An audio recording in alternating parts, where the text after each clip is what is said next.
Hey Big Geeks, and welcome to Under the Radar, our antithesis to the Hype Train playlist in which we look at the world's most hyped breweries. We're looking at breweries that we think are underrated, and if you can't get hold of the breweries that we are talking about today or in any of these episodes, we try to have discussions about why certain styles, certain approaches, certain labels might not get the love, respect, adoration, or indeed just attention that they deserve. And this week we're talking about a brewery that couldn't be more different to our first episode, which was Burnt Mill. You can watch that up here.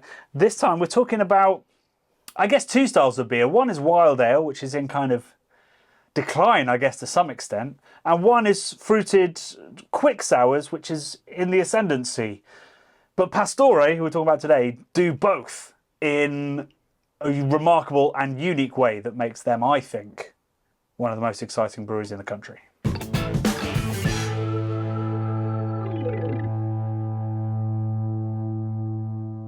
Awesome. I love that, Johnny. They do both.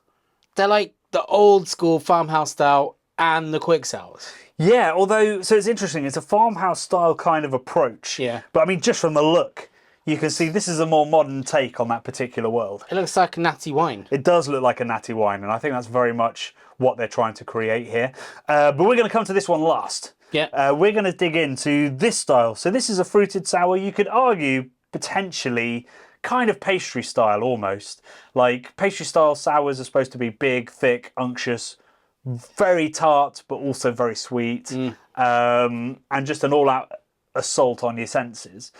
Lots of breweries are making this style now, right? Yeah. They're very exciting. They're very hip. They look beautiful. They're very Instagrammable. But often, they're kind of festival beers, I guess. They're 100 not something mil? you want a session like, or even just drink a whole one. Yeah, Sometimes. yeah. I mean, it's 100 mil of wow, take a photo, move on, and that's cool. But there's limited culture, I think, to be gained from that. These beers, and the reason why I love Pastore so much, kind of cross that divide with the way that fruited sours used to be, which was get it nice and clean, add some puree, make a nice summer drink. Yeah. So yeah, this is Pastore. They're based basically Cambridge, just outside of Cambridge. Founded in 2019, really young brewery. He's young. And I think came out with ambitions to make this kind of stuff. But inevitably, with the way that the world is and the way that the beer culture is, you need to be able to make other styles, quicker styles, I guess more disposable styles. But they've done it, I think, in the right way. Yep. So they still use, they're not quick sours, they pitch in lactobacillus and Kveik yeast, actually. A blend of that to make their sour beers and come out with really fresh tasting, bright tasting, yogurty, lemony kind of infused beers that have loads and loads of fruit character. So what are we drinking, Johnny? So this is called our Ram in Veneto. Veneto. So Veneto is the region that Venice is in. I see. So I guess this is a play on the Aperol Spritz to some extent. Right, okay, yeah. Which I don't know whether it's invented in Venice, but it's famous in Venice, the Aperol Spritz. Definitely loads of people, tourists, will be drinking Aperol on the piazza, whatever, looking at the pigeons and the city falling into the lagoon. Have you ever been to Venice? Yeah, it smells good. Right. I've been there. I've never been, but I would like to drink an Aperol Spritz, or indeed a Ram in Veneto in Venice. But so yeah, it's an orange Spritz. Like sour. an Aperol Spritz. Yeah. So what I'm expecting is big citrus, sourness, tartness, maybe some bitterness that will be like the little bit of bitterness in Aperol. But it's made with their culture, their Kveik and their lactobacillus culture. Really? So not quite a quick sour. Ooh. Yeah, really spritzy, Yeah. sharp, orangey, orange peel, Smells sour. orange juice. How does it smell sour? I think pH, there must be something in there that gets up your nose, and it's definitely got that. Smells great. Yeah. Oh, yeah. Wah. Dolphin noises, Johnny. Yeah. I mean, every part of your palate is popping off, saliva's going. I'm sweating a little bit. Wow. Really low pH, really acidic, but balanced by loads of, like, literally almost, because it turns to like mousse in your mouth, it almost feels like there's yogurt in your mouth. It's that yogurty and that kind of complex. With quick sours, so pitching your lactobacillus in, waiting for the pH, boiling it, fermenting. You sometimes lack the complexity you can get with a mixed ferm or a mixed house culture. So it's got lots of lemony puckering yogurtiness to it. There's almost a salinity to it as well. I don't know if Yeah. that's just me imagining being splashed on a gondola in Venice or something. Could be. The profile, the water profile tastes a little bit salty to me. Yeah, I mean, there's no salt in it, but it definitely does feel that way. Well, sorry, no salt on the label. It could well have been adjusted with salt. It's got like a richness. It's like a really rich cocktaily Yeah. sort of vibe, Yeah. isn't it? Complex. Exactly that. Like, I mean, it's only 4%. I mean, It's got big body, bonkers. which you don't associate with sours, No. but a big kind of zesty orange tartness. There's not really that bitterness that you might get from, I mean, maybe not an Aperol Spritz, maybe we're thinking more Negroni, but it's complex and rich and lemony and orangey and citric and really juicy. You know, we talk about juice in New England IPA. It's got nothing on this. No. It's making me want to go back in again and again and again. Yeah. And I think it's the juiciness, the salinity. Like you said, there's like a lemony thing to it as well as the orange. It's just like And sherbety as well. oodles of stuff going on. Yeah. There's like a sherbety mouthfeel, like souriness. Yeah, And like nothing is like overpowering. I It's very well don't balanced. understand why, with beers this good and at this ABV, A, just beer geeks aren't loading up on this stuff, but B, why much more simple, much more fruit heavy, and much more sort of sweet sugar. Well, maybe I've answered my own question, but why this isn't what we're all losing our minds about? Because this is so much more satisfying and intriguing and complex without losing any drinkability, because we just keep going back in. This feels like quite clean, to be honest. Yeah, I mean, if we were doing a blind taste test here, I'd have assumed that this was like a smoothie style, pastry style beer. Every beer that they make is vegan. There's never any lactose in it. And it feels, texture-wise and flavour-wise, like there should be a ton of fruit matter in here. But they've created, through brilliant brewing and through their mixed culture, this sense of fullness, which, you know, I love pastry style brewing. I think it's a hell of a lot of fun. But a lot of the time we use it as a shortcut to what we're trying to achieve. That hasn't been done here. I think they might actually be beer wizards, Johnny, because I don't remember drinking a beer that looks like that tastes that big. Yeah. And like just incredibly fruity. Yeah. But without the fruit sort of concentrate going on. Man, it's amazing. Absolutely incredible work. That's a cracking beer. What a way to start, man. Yeah. So next we're going for a beer. You know how sometimes people say this needs no introduction? Yeah. This needs so much introduction, this particular beer. That's why it's on under the radar. Exactly. So this is a collaboration between Pastore, Yes. which, by the way, I haven't even mentioned, means shepherd. Ah, I don't know whether it's... pastoral. Yeah. I get it. So I don't know whether it's like a reference to Brett. There's no Brett in that. I don't know whether there'll be some Brett in here. Or whether it's like shepherding people towards the right way of making sours. I think they're yeast shepherds. They're yeast shepherds. Yeah. Maybe. With Holy Goat, whose logo is literally a goat. Sweet. Yeah, I like it. Holy Goat up in Scotland, I think even ex-founder of Vault City, who have very much gone in the pastry smoothie direction. Holy Goat have gone very much in the opposite direction. They love Brett. They love big, bold, funky beer, and make some incredible beer, including last year at London Craft Beer Festival. I had a beer that had no pineapple in, but just tasted of pure pineapple called the Brett. Amazing brewery. They have come together to make this beer called Doom. They're both doom metal fans. I don't think either of us particularly like doom metal. I like doom metal. You like doom metal? Yeah. You just sit in Sleep. Just sit on a... Oh, when you sleep, you listen No, to there's a doom. band called Sleep. Oh, sorry, They're right, I'm with doom. you. Showed my naivety. Yeah. And this is, right, so this is where the introduction starts. That was the pre-introduction. So this is a red currant, strata, hops, red sour. So it's a Flemish red with their mixed culture. I think the same mixed culture as this one, Already bonkers, yeah. but a red ale Yeah. that they've then added red currants to and dry hopped with strata, which is like dank passion fruit weedy notes. One of my favourite hops. I can't even anticipate what it's going to taste like. Yeah, I know. After trying that one at 4%. This is What like percentage this is is what innovation in beer looks like I think today. that's probably true innovation because it sounds insane. Yeah, it's a baffling recipe. When I look at that, I'm like, Wild. It's yeah, wild, isn't it? should this work? Probably not. So the first thing I say is there's not huge acidity popping out of the glass, is there? No. There is lovely caramel malts, some sticky kind of red fruit sweetness from that red currant. Yeah, it's quite gentle compared Yeah. to the last one. There's even little notes of like kind of chocolatiness. Very different smelling beer. Let's see what we get on the palate. Ribena, fruity dark chocolate, citrus. Now I want to drink it warm, like a warm Ribena. I mean, if you mulled this, it probably would be quite tasty. Mulled Pastore Holy Goat. Yeah. It's a really interesting recipe. I would prefer a bit more acidity to it because I think that would bring out the red fruit kind of character. It's just a little bit too... It's like pared back, isn't it? Yeah, it's just a little bit too kind of chocolatey, malty.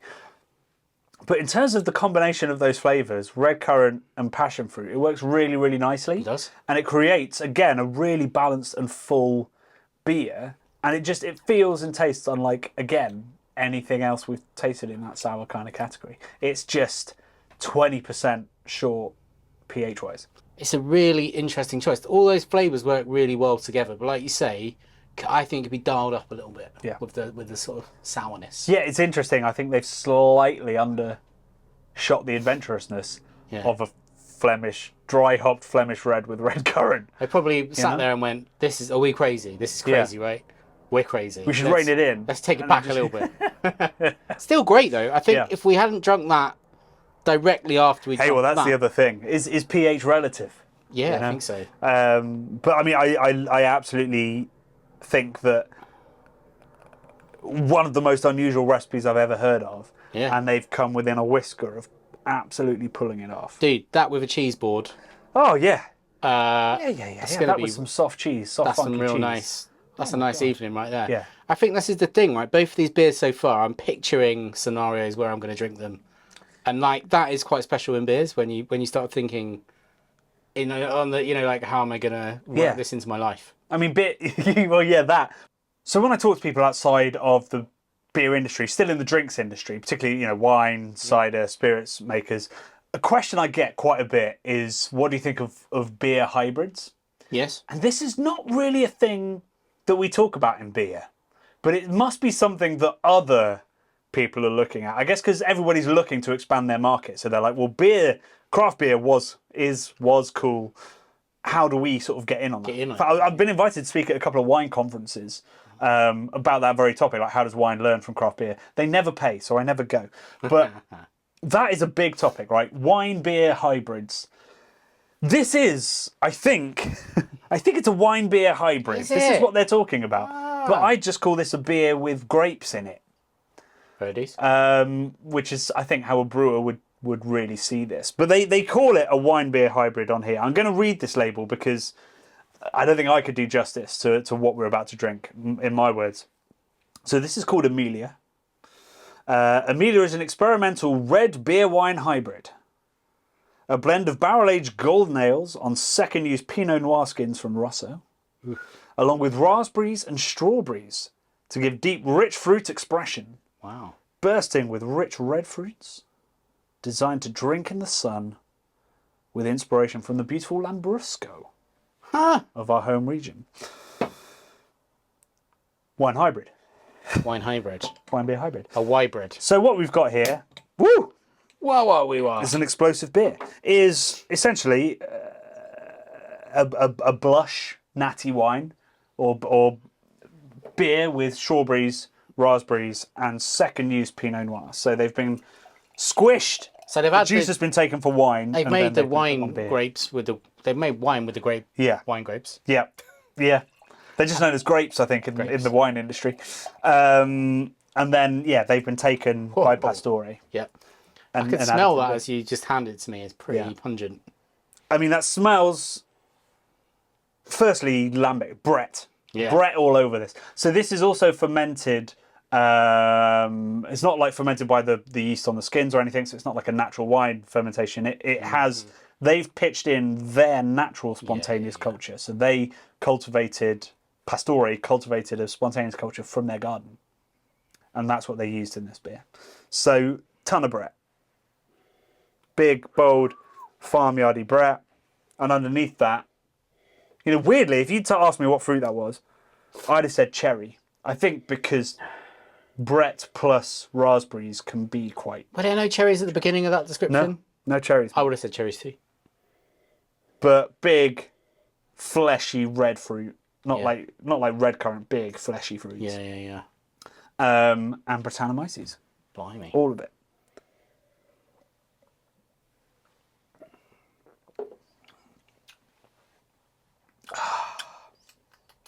Delicious. Just let that wash over.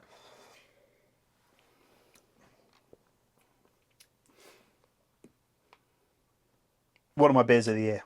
Right there. I'm sure of it. It's very good. Why would it even be a hybrid? Because the grapes that have been crushed to use in wine, they're not like fermented at that point, are they? They're just a bit crinkled up. Yeah. And then brought over. So it's not like there's any Wine involved. Yeah, there's no wine involved. Yeah. It's just grapes, which No, is you're just right. like the same as any, like there's some orange in that and there's If whatever in anything, that. yeah, that's not called a orange juice hybrid, is it? It's not called a Capri Sun hybrid. This is the kind of deep dive analysis people come to the Craft Beer Channel for. Capri Sun hybrid. I don't think there's any orange in Capri Sun or Sunny Delight for that. Whoa, oh. Sorry, I went there. I mean, we're low on funds already without Capri Sun coming for us. I know. Yeah, I mean, you're 100% right. Like, this is at best a grape ale. Yeah. What I love about this beer, we haven't actually talked about the flavour, right? So, all of that Brett up front, some of the fleshy fruits underneath, it's almost the reverse when you taste it. There is so much tannic fruit. So, loads of lovely soft tannin from the Pinot Noir, which is what that variety's very good at. It doesn't have huge tannin to it. It brings lots of fleshy fruit character. Then you've got the raspberries, which also have tannins, which have fleshy fruit, and strawberry, which is notoriously hard to get right in a beer. It's a very watery fruit. Yes. But it just sort of pokes through and I think freshens it a little bit. Yeah, a little bit jammy Yeah. strawberry notes to it.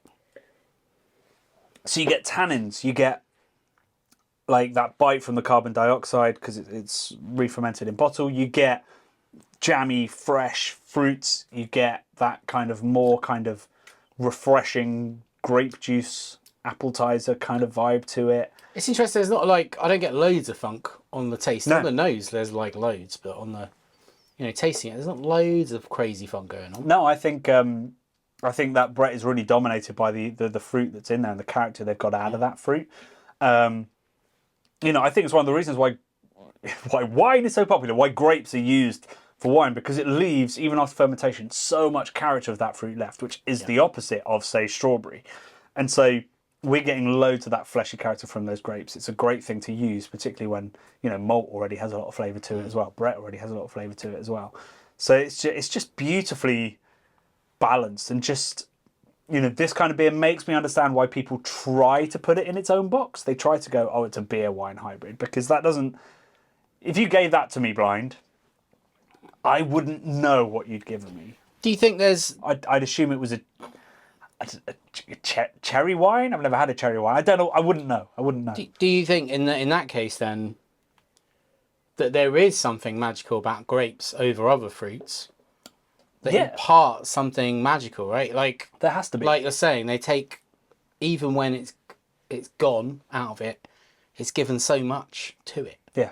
That like no other fruit really does. Exactly. The history is full of these things. There's a reason why wine and beer are the two predominant alcoholic beverages in the world, and that is because barley and grapes, for whatever reason, are just perfect at making alcoholic beverages because they leave character. Process-wise, they're great. Grapes are easy to squash up. They have skin that has tannins.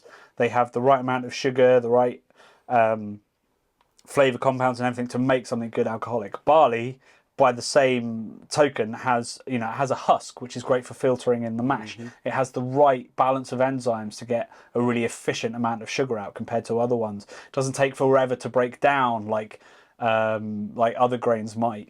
So these two sources of sugar, essentially, and therefore sources of alcohol, have become so big for very specific reasons. And it doesn't surprise me that they both work well together as well, grapes and barley.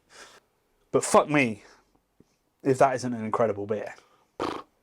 This is called Under the Radar, and this brewery are very much under the radar, and we're trying to say people should give these guys a go. But it's trying to find that message. It's trying to work out why, no disrespect to the breweries that make these kind of pastry beers, it's trying to say, if you love that, this is amazing too. Just as amazing in a different way. And that's why we're doing this playlist, because I guess I'm trying to have those discussions, but it's always tricky to taste a beer.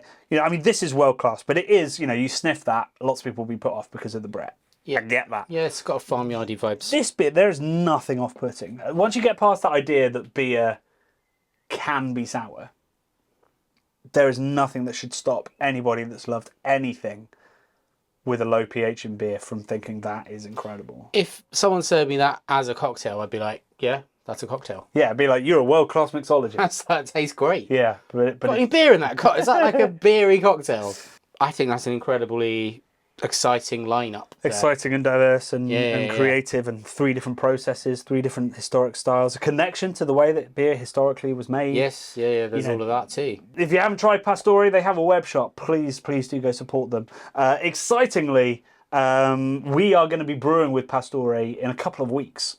That is exciting. We are making a very special beer with them for our festival, Love and Beer, on the 14th of September at Hackney Brewery in Walthamstow. It's confusing, but it's in Walthamstow. And there are still tickets available, so please do buy a ticket for that, and you will be able to have a delicious collab that we've brewed with them. But yeah, they are one of the best mixed ferm brewers, I think, in the country and therefore in the world. And in particular, this kind of stuff will just blow your pants off. I don't know if that's something you want, but your pants are gone. Wear pants to Love and Beer. Wear pants to Love and Beer, or else you won't get in, for a start. Yeah. Love and Beer.